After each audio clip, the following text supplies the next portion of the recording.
नोरमा group, जो सोचता है वो करता है। आपके अपने सपनों का आशियाना।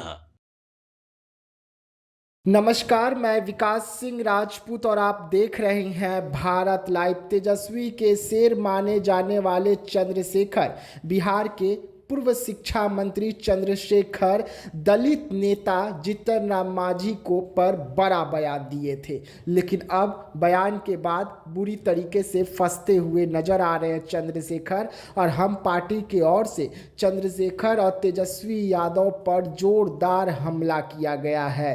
अंदर की कलह जो है उसे खोल के रख दी गई है महागठबंधन की। और महागठबंधन बिहार में किस तरीके से रणनीति अपना रही है और उस रणनीति के साथ किस तरीके से दलितों को दफनाया जा रहा है, दलितों की आवाज़ को बंद करने की कोशिश की जा रही है, ये तमाम आरोप जो है हम पार्टी के प्रवक्ताओं की ओर से लगा दिया गया है। और आखिरी चेतावनी जो है तेजस्वी यादव को भेज दी गई है। वैसे में क्या कुछ कहते हुए नजर आ रहे हैं, आप पहले पूरी बयान को सुनिए। देखिए, चंद्रशेखर जी का बयान घोर आपत्तिजनक है और कहीं से भी ये इसको स्वीकार नहीं किया जा सकता। लेकिन मैं आगाह कर देना चाहता हूँ, ये जो लालू परिवार जो इन गुंडों को पाल करके रखा है, इन्होंने जो इनका पॉलिटिकल डीएनए इन्होंने तैयार किया है, दलित नेताओं को गाली देने का काम, दलित नेताओं को अपमानित करने का काम, ये जो लगातार करते रहे हैं, अब ये सहन नहीं होने वाला है। जीतन राम मांझी आग हैं और जीतन राम मांझी से खेलने की कोशिश में जल जाओगे।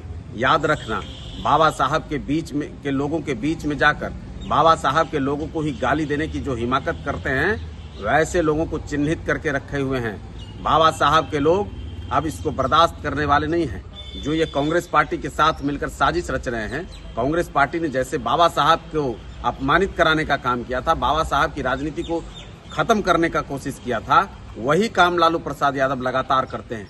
अपनी पूरी राजनीति में 90 के बाद जब से इनका राजनीति में उदय हुआ, इन्होंने बिहार में किसी भी दलित नेता को उभरने नहीं दिया। और आज जब जीतन राम मांझी का कद बहुत बड़ा हो गया, जब प्रदेश से निकलकर पूरे देश के लोगों में उनकी स्वीकार्यता बढ़ी है, जब लोग उनको बाबा साहब के प्रतिबिंब के रूप में देखने लगे हैं, जब लोग उनकी बातों को सुनने लगे हैं, जब लोग उनको मानने लगे हैं, तो इनके पेट में दर्द शुरू हो गया। इनको लगता है कि इनका वोट बैंक खिसक गया है। इस बात की पीड़ा को वो समय समय पर जाहिर कराते रहते हैं। और सनातन के प्रति तो इनका पुराना एक इतिहास रहा है। सनातन को गाली देना, हिंदू देवी देवताओं को गाली दिलवाना और वैसे लोगों को पार्टी में महिमा मंडित कराना।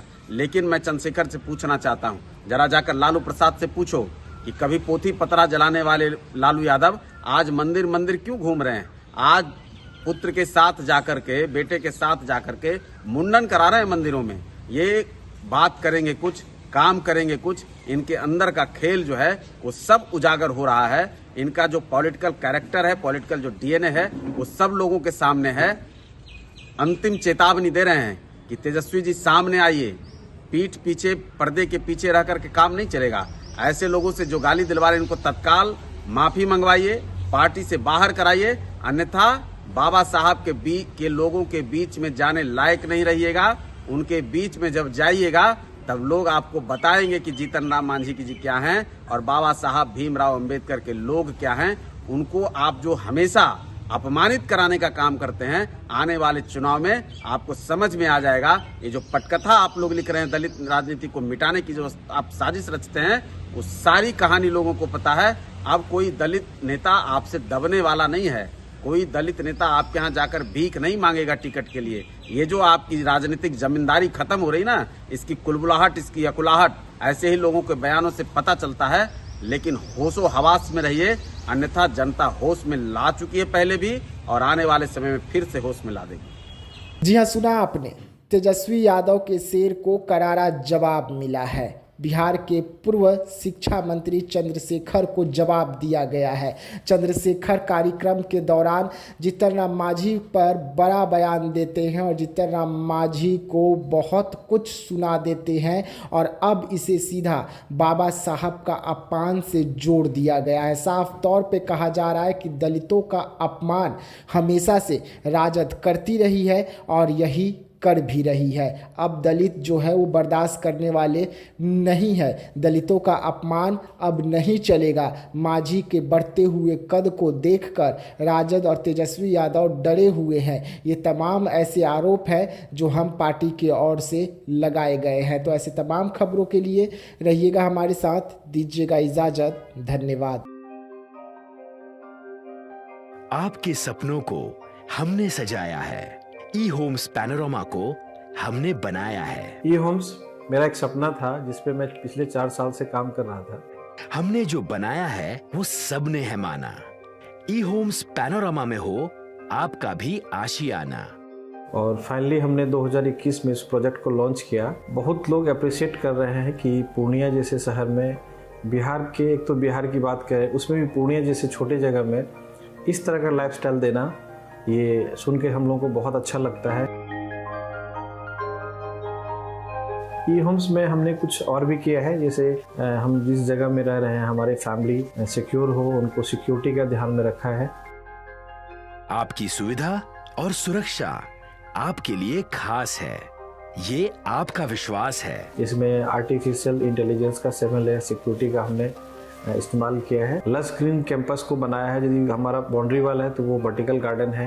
ये जितनी भी फैसिलिटी होता है एक इंटरनेशनल टाउनशिप में ई होम्स है, ये हम लोग विश्वास नहीं कर पा रहे हैं। जो भी हमारे मित्र दोस्त या जो भी हमारे बाहर के बाहर आते हैं तो हम लोगों को बहुत अच्छा सुनने को मिलता है और बहुत अच्छा क्रेडिट मिल रहा है। वो सारा हमने सिर्फ एक बिल्डिंग नहीं बनाया, हमने एक बहुत अच्छा लाइफस्टाइल दिया ई होम्स में, और मेरा एक सपना था जिसको मैं आज फुलफिल होते हुए देख पा रहा हूँ। ये आपका आवास है।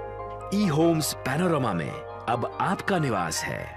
E homes panorama, luxurious lifestyle redefined. Panorama group, जो सोचता है वो करता है।